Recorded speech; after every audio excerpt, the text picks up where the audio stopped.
Le mariage d'une Ouais. femme musulmane Ouais. n'est pas valable avec quelqu'un, un homme qui n'est pas musulman. Donc le mariage, on peut le revoir. On peut revoir mon mariage à moi. Le mariage d'une musulmane n'est pas valable avec Ben, tu ne quelqu'un. réponds pas. Mon mariage à moi, on peut le revoir. C'est ce que tu es en T'es train de me dire. musulman? Tu es en train de me T'es dire. pas musulman? Non, je suis pas musulman. Ben voilà. D'accord. Non, Donc mon mariage, c'est à revoir. Le mariage, un Il mariage... faut faire extrêmement attention à tes mots. C'est pas une Non, insulte. écoute-moi bien.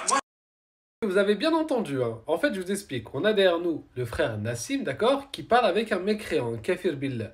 Et Nassim rappelle quelque chose qui fait unanimité dans la communauté musulmane, tout le groupe confondu, sans aucune divergence. Une femme musulmane n'a pas droit d'épouser un kafir, et c'est notre Seigneur, c'est Allah Azza wa Jal qui le dit dans le Coran, et je vais le montrer juste après. Mais bref, et il n'y a pas de divergence. Donc oui, auprès de notre religion, même si lui, là, le mécréant qui parle, pense être marié, bah si tu penses être marié à la mairie, oui, bah t'as un papier, oui, vous êtes marié au nom de la mairie, mais pas religieusement parlant.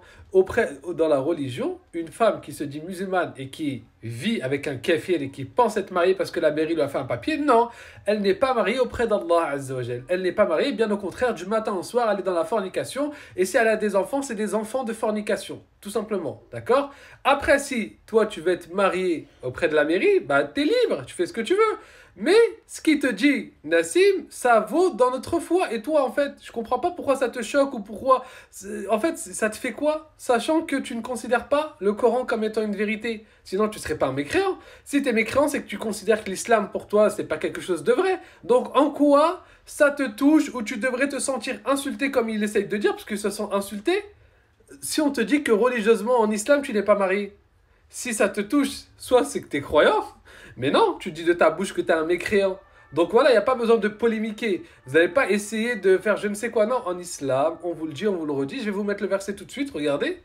Alors on a deux versets sur le sujet. On a le verset sur les associateurs, et là c'est valable pour les hommes et pour les femmes. Allah Azza wa Jal nous interdit. وَلَا تُنْكِحُوا الْمُشْرِكِينَ حَتَّى يُؤْمِنُوا. Allah il nous dit, et n'épousez pas les associateurs jusqu'à ce qu'ils croient. Wala abdun, et un serviteur croyant est mieux qu'un associateur quand bien même il vous étonnerait, c'est-à-dire par son comportement, etc.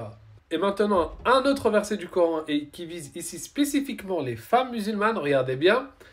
Si vous constatez qu'elles sont croyantes, ne les renvoyez pas aux mécréants, elles ne sont pas licites pour eux et eux non plus ne sont pas licites pour elles. Donc, selon l'islam, tu n'es pas licite pour une musulmane, si tu es un mécréant. Il n'y a pas de divergence, il n'y a pas de oui, c'est propos. Non, c'est notre croyance. Après, si toi tu veux te considérer marié ou je ne sais quoi près de la mairie, ça, il n'y a pas de problème, personne ne va remettre en cause, t'es libre, t'as le papier. Hein.